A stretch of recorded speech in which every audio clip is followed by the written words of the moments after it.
So the border, I think there was a report that the number of people released last month into the United States who came across the border illegally was zero. I'm not kidding. It was zero. It was like 65,000 a year ago or 2 years ago under Biden. So to that end, I want to get with Victor Avila, of course, former federal agent, former HSI agent. He's also a good friend of mine, expert on the border. He's an author as well. It's Agent Under Fire. Is that what it is? That's it. Okay, Victor, thanks for jumping in the chair so quickly today. I want to start with those numbers that I just talked about. Literally, we released 0 illegal aliens into the country last month. What? Did you think that was doable? Absolutely, and that's actually should be normal. But we got so conditioned to see 60,000, 200,000. Remember those months that we saw numbers coming in that people, believe it or not, even the Border Patrol and even in law enforcement world were so demoralized that they started thinking that this is the way it was supposed to be. It's not.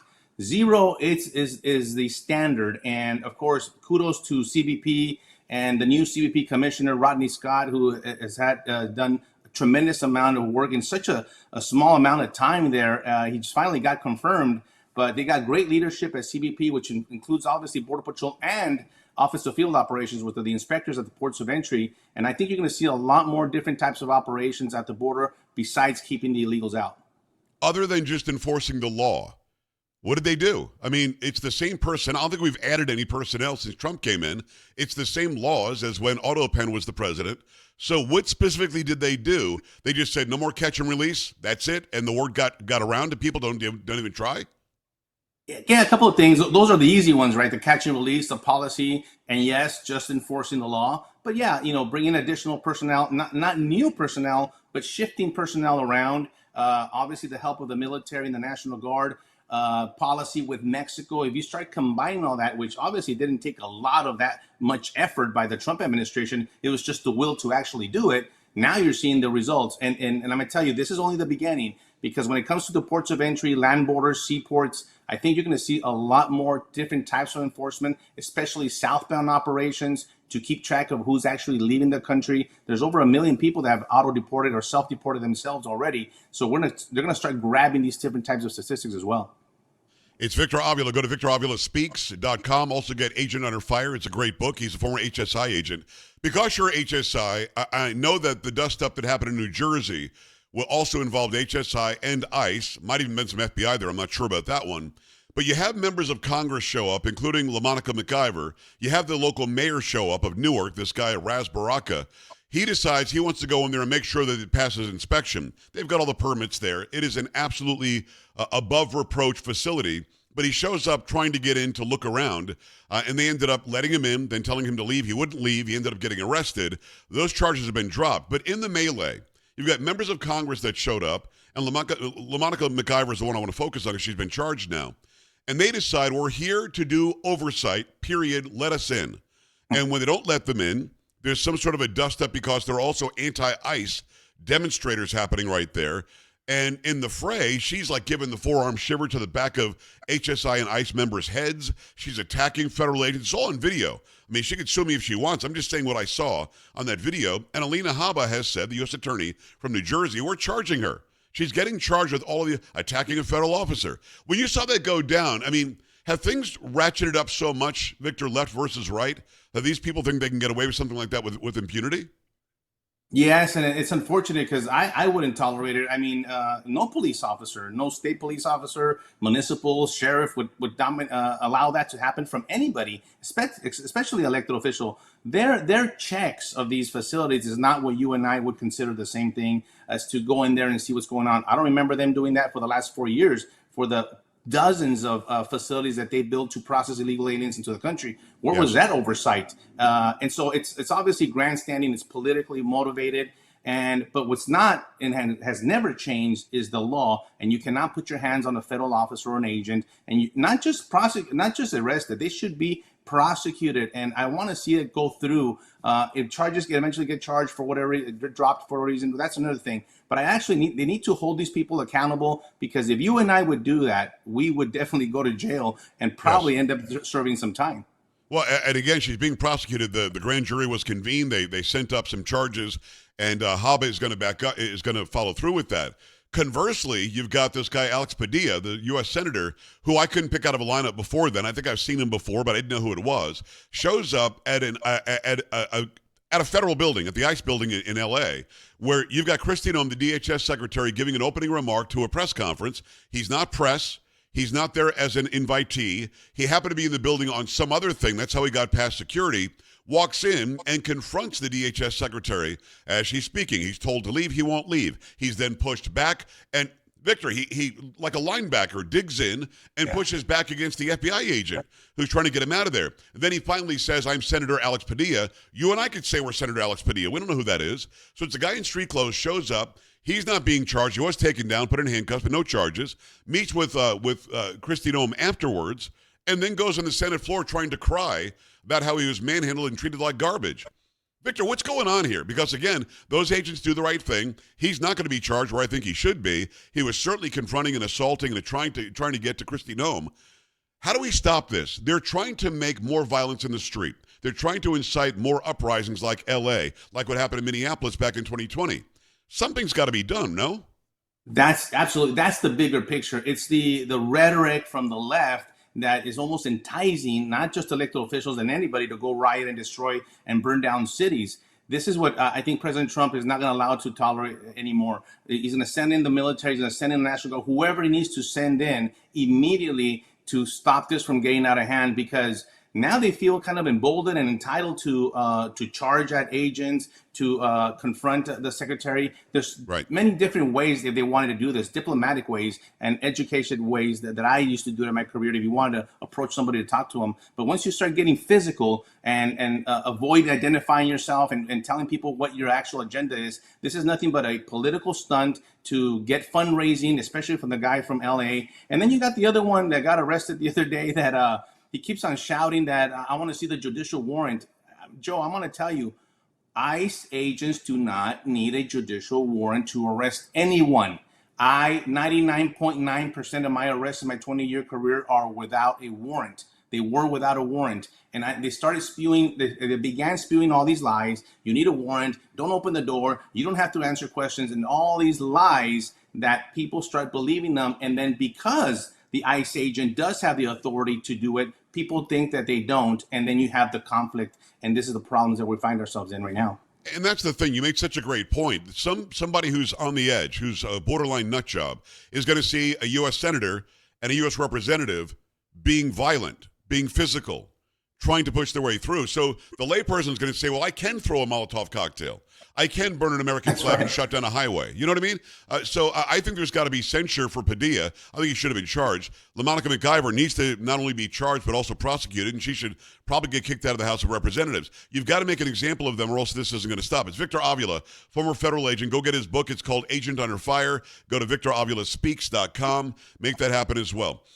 We just saw yesterday Kathy Hochul in New York, Victor, walked in front of a courthouse and said, because these people deserve legal representation, they don't have any, we're going to make a fund and have $50 million available to defend illegal aliens in New York. Victor, $50 million of taxpayer money is going to be allotted to people that you and I both know the only due process they deserve is, are you here legally or not? You're not, you got to go. That's it. They don't deserve the full breadth of due process you and I as American citizens get. They get the due process of legal or not. Staying or not, asylum or not. That's it. What do you think of that? Tens of millions of dollars to help illegals out in New York. Well, I'll put it to you this way. They keep on dying on the wrong hill and picking the wrong issue, the Democrats here, and especially these far-left Democrats. Didn't they learn enough, especially in New York, getting $500 a night hotels for illegals and paying for the clothes and paying for the health care and paying for everything else, education? Didn't they learn from the New Yorkers themselves that they were sick and tired of that their money, the black community, the Hispanic community, the legal immigrants that are in this country saying enough is enough? And yet they do not listen. They're tone deaf. They are not paying attention to their actual constituents that they want to be taken care of first. How about the actual crime that's happening in New York? This is the mentality. They're going to continue to support the guy from Maryland, the man from Maryland, the father from Maryland. They're going to start supporting all these people that die on the wrong hill and getting nowhere. The only positive I see of that is they're going to make it easier for the Republicans to remain in office. Well, I agree with you. It's a 75-25 issue. If it might even be 80-20. People don't want those who broke the law to get here to stay here and get benefits from the taxpayers. Victor, let me throw this one out at you. You've got all this going on, and at the same time, the ICE agents would not have to do even one raid. Let me explain and tell me if you agree. The only reason there's an ICE raid is because places like New York City, Chicago, LA, the entire state of California, these sanctuary areas, Denver, they're not cooperating with federal government. They're not cooperating with ICE. ICE says, we've got a detainer on this guy. Keep that guy for us. And Denver says, nah, we're not going to do that. We'll release him in the parking lot, and if you end up getting him, that's fine. So ICE, let's take Boston, for example. Remember the guy from Haiti who said, I'm not going back. Thank you, Joe Biden. I'm not going back. Well, he's back. He got sent back. But when he was arrested, there were other people inside the apartment or the house where he was that also got arrested that ICE wasn't looking for. ICE is looking for the worst of the worst, right? And if Boston's not going to cooperate and say, well, here's that guy you want, ICE now has to do a raid. Go into the house or the apartment, and anybody else who's there is going to get carded and identified. Oh, you're also here illegally? We weren't looking for you, but because of Michelle Wu, the mayor of Boston, we're going to take you too. You're getting deported. I mean, am I wrong about that? They're not looking for these guys at all, and ICE raids don't have to happen if the localities all just cooperate. That's exactly right. And what's actually happening is these encounters, even though they don't want to encounter, I mean, sometimes in these sanctuary cities and states, Joe, all you have to do is reach out and you'll grab an illegal alien. And so it's very hard you're not going to be able to ignore it. Under Biden, they were ignored. Alejandro Mayorkas said being in this country illegally was not enough for us to remove you. Those restrictions don't apply. Hiding out at a courthouse, at a school, at a hospital, those places are no longer refuge for these people. Right. So now you are going to be able to go after them. It's kind of scary that that they would continue again still to fight for that cause, which makes absolutely no sense to me. As a matter of fact, to the American people, it's like, what are you doing here? What side are you on? And I think people want to be on the side of remove the criminal illegal aliens. If you happen to be next to a criminal illegal alien and you're not, well, that's up to you. Why are you hanging out with criminal illegal aliens? Maybe you shouldn't. If your family member is one, that's what you have to make that decision, right? But for right now, even though, and I would like to see a little bit more of a investigative approach here. I want to see more in-depth raids where the way we used to do it with the worksite enforcement is actually send in maybe some undercover agents first, gather a little bit more intel rather than do it a little bit as cold as if they're doing it, a little bit more info. That way it's a little bit more controlled. But I'll end with this, Joe. If they would open just their jails and the state prisons, you probably would eliminate a lot of these raids because they would give them to us right there in a controlled environment, but they still refuse, especially states like Colorado and California refuse to give and respect the official detainer that's lodged by ICE, and they put the communities at risk when they release these people back into their country, into their state.